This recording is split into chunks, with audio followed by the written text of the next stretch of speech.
Assalamualaikum warahmatullahi wabarakatuh. Okey, bagi video ini cikgu akan sambung dalam subtopik yang keempat dalam bab 4 iaitu bab pembiakan. Cikgu akan ajar berkenaan dengan persenyawaan dan kehamilan. Okey, persenyawaan dan kehamilan. Maksud persenyawaan. Okey, persenyawaan bermaksud proses percantuman nukleus sperma dengan nukleus ovum. Okey, yang ini cikgu yakin kamu dah belajar dengan cikgu berkenaan dengan jenis-jenis sel yang terdapat dalam badan manusia. Okey, terdapat banyak jenis sel yang kita telah belajar. Di antaranya ialah sel pembiakan. Okey, iaitu sperma dan ovum. Okey, sperma dan ovum juga memiliki nukleus. Okey, yang mana di dalam nukleus sperma memiliki maklumat genetik ataupun DNA daripada bapa. Dan di dalam nukleus ovum terdapat maklumat genetik ataupun DNA daripada ibu. Okey. Jadi, apabila berlakunya percantuman nukleus sperma dengan nukleus ovum, dia akan berlakulah percantuman di antara maklumat genetik bapa dan juga maklumat genetik ibu. Okey. Poin yang kedua, selepas persenyawaan, seseorang perempuan akan mengalami proses kehamilan. Zygot mula terbentuk dan membesar di dalam uterus sehingga kelahiran. Okey. Sebelum ini dalam 4.3 subtopik yang ketiga 4.3 dalam subtopik kitar haid, cikgu dah menerangkan tentang seseorang perempuan yang normal akan mengalami kitar haid selama 28 hari, yang mana jika tiada persenyawaan berlaku, dinding uterus dan juga ovum yang tidak disenyawakan akan keluar melalui faraj dalam bentuk darah, iaitu haid lah. Okey. Tetapi dalam kes ini, bagi perempuan yang telah berkahwin, wanita yang telah berkahwin menjalankan hubungan kelamin dengan suaminya, dan berlaku persenyawaan, maka wanita tersebut tidak akan datang haid pada bulan tersebut, dan seterusnya lah sehingga kelahiran berlaku. Maksudnya kitar haid akan terhenti seketika. Okey. Dan jika diperhatikan, tadi cikgu ada sebut berkenaan dengan zygot. Okey. Jadi dalam subtopik ni terdapat beberapa istilah yang kamu harus perhatikan betul-betul. Okey, kenal pasti dia, faham, ingat tentang dia. Okey. Istilah-istilah ni kena ingat bersama-sama dengan dia punya maksud lah. Okey. Kita terus kepada slide yang ketiga. Okey. Ini gambar rajah ni terdapat dalam buku teks kamu. Okey. Okey, kita pergi yang poin yang pertama. Okey. Sperma akan berenang memasuki faraj ketika persetubuhan. Okey. Di sini cikgu rujuk kepada persetubuhan di antara suami dan isteri yang sah. Okey, apabila berlakunya persetubuhan, sperma akan berenang. Berenang keluar daripada organ pembiakan lelaki memasuki organ pembiakan perempuan. Ini yang dikatakan, kita dah belajar sebelum ni, ini yang dikatakan persenyawaan dalam. Ingat. Kemudian yang kedua, jika ovum hadir di tiub falopio, jika ovum selalunya lah dia akan hadir ketika hari ke-14 dalam kitar haid tu, iaitu dinamakan proses pengovulan. Jika pasangan suami isteri mengadakan persetubuhan pada hari yang ke-14 dan ovum keluar waktu tu, sperma masuk waktu tu, kebarangkalian untuk berlaku persenyawaan adalah tinggi. Jika sperma masuk tetapi ovum tiada, persenyawaan mungkin mungkin peratusannya rendah. Okey, mungkin berlakunya persenyawaan itu peratusannya rendah. Okey, tapi kalau hari yang ke-14, ke-15, ovum dah confirm ada, sperma pula masuk, okey, ke barang kalian berlakunya proses persenyawaan itu tinggi. Okey. Nukleus sperma, masih lagi yang poin yang kedua. Nukleus sperma akan bercantum dengan nukleus ovum di tiub falopio dan membentuk zygote. Okey, kalau kamu tengok gambaran zoom tu, okey, terdapat banyak sperma mengelilingi satu saja ovum. Sebab kita dah belajar dah bilangan sperma 60 juta dalam setiap 1 cm padu. Manakala bilangan sperma hanyalah satu. Okey, jadi sperma yang mana yang kuat, okey, dah yang ditakdirkan Tuhan, okey, dia akan berjaya memasuki ke dalam ovum dan sampai kepada nukleus. Nukleus ovum, okey, berlakulah pencantuman nukleus sperma dengan nukleus ovum, berlakulah persenyawaan. Okey. Yang ketiga, apabila dah berlaku pencantuman di antara nukleus sperma dengan nukleus ovum, okey, namanya bukan lagi ovum, namanya bukan lagi sperma, tapi dia dah mula diberi nama zygote. Zygote ni okey, adalah apabila dinamakan setelah berlaku percantuman nukleus sperma dengan nukleus ovum. Okey, yang ketiga, selepas persenyawaan, zygote akan membahagi daripada satu je ovum tu, dia akan membahagi kepada dua. Okey, bila dia membahagi je kepada dua, dia tak nama zygote lagi, dia dah bertukar menjadi namanya embrio. Okey, embrio, yang mana embrio ni akan menempel di dinding uterus. Okey, seperti mana yang kita dah belajar dalam kitab haid, dinding uterus ni, okey, dia akan sentiasa menebal. Dia akan sentiasa menebal sejak daripada habis saja haid. Okey, fasa haid. Lepas fasa haid tu dia akan mula menebal sikit. Jadi di situ banyak salur darah. Okey, banyak darah, embrio akan pergi menempel dekat dinding uterus tersebut. Okey. Sekarang ni dah ada dua istilah yang kamu belajar. Okey, yang pertama zygote. Zygote ni apabila DNA sperma bercantum dengan DNA ovum, namanya zygote. Setelah sel tersebut membahagi jadi dua, dia dah tak nama zygote lagi, dia nama embrio. Di mana embrio akan menempel di dinding yang kaya dengan salur darah, iaitu dinding uterus. Okey, jelas Okey. Sperma akan berenang memasuki faraj ketika persetubuhan. Ini ulang balik ini gambar je lebih jelas. Okey, ini mungkin diambil dengan mikroskop yang berteknologi tinggi. Okey, jika ovum hadir di tiub falopio, persenyawaan mungkin akan berlaku. Nukleus sperma akan bercantum dengan nukleus ovum di tiub falopio dan membentuk zygote. Selepas persenyawaan, zygote membahagi menjadi satu berbola sel yang disebut sebagai embrio. Embrio akan menempel di dinding uterus. Okey. Embrio yang telah menempel pada dinding uterus akan terus berkembang menjadi fetus yang menyerupai manusia, ataupun kita kenali sebagai bayi.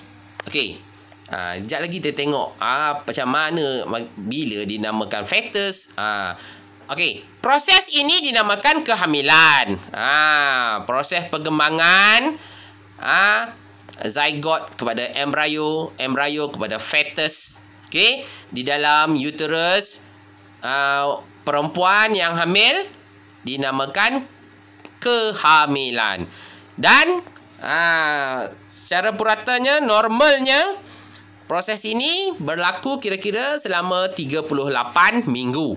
Okey, dan fetus akan dilahirkan melalui faras selepas itu. Okey. Ini dia. Gambar ni ada dalam buku teks. Okey. Kita tengok perincian bagi minggu-minggu dalam 38 minggu tu. Okey. Pada minggu pertama hingga minggu keempat, apa yang terjadi di dalam uterus ialah tangan dan kaki mula terbentuk. Okey. Embrio mempunyai ekor yang kecil. Jadi apa yang mula terbentuk dulu? Tangan dan kaki. Okey.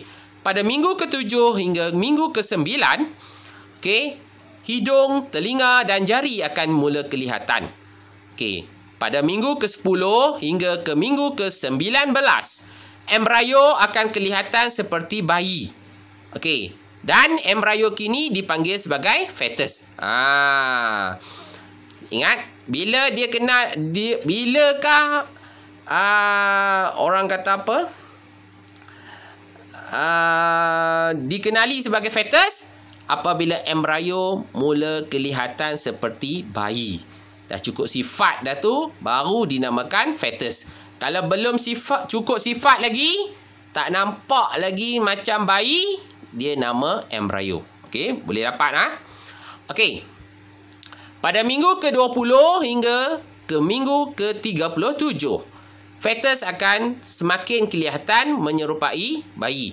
Mungkin waktu ni kalau mak kamu pergi scan, okey, mungkin dah akan nampak lah bentuk hidung lah, mulut macam mana, mulalah nampak jantina. Bolehlah prepare nak beli baju apa kan. Okey, pada minggu ke-38 hingga minggu ke-40, ini tempoh-tempoh. Tempoh banyak pula tempoh. Okey, pada minggu ke-38 hingga ke-40 ni, inilah tempoh berjaga-jaga bagi mak dan ayah kamu. Iaitu fetus terbentuk dengan lengkap. Badan fetus berputar sehingga kepalanya menuju ke arah cervix. Waktu ni lah. Okey, kepala fetus akan bergerak ke arah laluannya nak keluar, iaitu dia menuju ke arah bawah. Okey, dinding berotot uterus mengecut dengan kuat, amnion pecah dan bendalir amnion dibebaskan. Okey, kita tengok amnion tu apa, bendalir amnion tu apa. Kejap lagi kita tengok apa maksud amnion, apa maksud bendalir amnion. Semua istilah ni penting untuk kamu ingat, faham. Okey, poin yang seterusnya. Fetus ditolak keluar dari uterus melalui faraj dan seterusnya keluar daripada badan. Lepas ni tak nama fetus lagi lah. Dah keluar daripada badan ibu. Dah nama bayi. Okey? Ini dia. Ini adalah contoh-contoh perubahan kita semualah dalam uterus mak kita. Okey? Nampak? Itulah keadaan kita. Jadi kenalah sentiasa bersyukur dan sentiasa menghargai lah orang kata apa, jasa ibu kita. Okey. Ujian amnion sintesis. Okey. Merupakan suatu ujian yang dijalankan untuk mengesan beberapa jenis kecacatan kelahiran seperti sindrom Down dan pengecutan otot. Okey. Sejumlah kecil cecair amnion dikeluarkan dan diuji. Ada lagi pula amnion. Cecair amnion. Apa tu? Kejap lagi. Tapi yang ini menerangkan tentang ujian amnion sintesis. Okey, tujuan dia untuk mengesan beberapa jenis kecacatan kelahiran. Okey, seperti sindrom Down dan pengecutan otot. Okey. Kepentingan dan fungsi plasenta dan tali pusat. Okey. Embrio akan membesar dan berkembang di dalam satu pundi yang dikelilingi oleh membran yang dikenali sebagai amnion. Tadi cikgu cakap kan, amnion. Amnion tu apa? Amnion ni adalah pundi yang mengelilingi embrio. Embrio akan membesar dalam pundi itu. Pundi itu nama apa? Amnion. Kalau kamu tengok gambar tu yang selaput warna putih tu kan. Nampak tu. Comel je isap jari. Okey. Kalau nak tahu amnion ni rupanya macam mana lah, gambaran je. Gambaran bukan nak nampak betul. Gambaran dia umpama kalau kita ambil belon. Kita isi air dalam belon. Lepas tu kita masukkan patung askar dalam belon tu. Okey, belon tu kembung tak? Ada air tak? Ada askar tak? Dalam tu. Ada kan? Amnion ni dia ni umpama macam belon tu. Belon tu. Kan? Getah belon tu kan? Patung askar tu duduk dalam mana? Dalam belon. Keliling patung askar tu ada apa? Ada air. Air itulah cecair amnion. Getah belon tu adalah amnion. Patung askar tu embryo lah. Okey, amnion mengandungi bendalir untuk melindungi fetus. Dalam amnion tu ada bendalir, ada cecair yang mana cecair tu cecair amnion lah nama dia. Apa fungsi cecair amnion? Melindungi fetus daripada gegaran, hentakan. Bukan semua ibu yang hamil tu duduk diam, tidur makan. Ada yang bekerja, kadang-kadang ada yang naik bas lah. Terlanggar perut dengan orang lah. Sekarang tak ada lah nak berebut-rebut sekarang COVID. Kalau dulu tu berlanggar dengan orang, bagaimana kepala fetus, kepala embryo dekat dalam tu, fetus kat dalam tu, lembut. Jadi apa yang melindungi kepala fetus, tangan fetus, kaki fetus, badan fetus daripada kecederaan, iaitu cecair amnion lah. Dia berbentuk bendalir. Dia bukan cair sangat, bukan pekat sangat, bendalir. Okey, next. Okey, ini dia. Okey. Dalam ini gambar rajah ni ada dalam buku teks. Okey, fungsi plasenta, tali pusat, dinding uterus, bendalir amnion dan amnion. Okey. Amnion, kita tengok amnion dulu. Amnion adalah membran yang membentuk pundi dan mengandungi bendalir. Amnion ni dia membran. Membran ni sesuatu struktur yang melindungi benda yang kat dalam, seperti membran sel. Ingat membran sel. Dan dalam dia ada bendalir, namanya bendalir amnion. Kita tengok bendalir amnion kat bawah tu. Bendalir amnion bertindak sebagai cushion untuk menyerap gegaran dan mencegah fetus daripada kecederaan. Tadi cikgu dah ulas. Okey, fetus adalah embryo yang membesar menjadi fetus. Okey, fetus ni lebih terperinci dia adalah embryo yang telah memiliki sifat yang lengkap lah sebagai seorang bayi, baru dikenali sebagai fetus. Okey, bawah. Dinding uterus terdiri daripada dinding yang berotot. Okey. Dia ada dinding berotot. Dinding uterus juga tempat embryo menempel dan berkembang. Okey. Tali pusat. Okey, tali pusat adalah tiub yang menghubungkan fetus dengan plasenta. Okey. Terdapat salur darah di dalam tiub untuk mengangkut darah kepada dan daripada fetus. Maksudnya dalam tali pusat ni ada saluran darah. Okey, ada salur darah.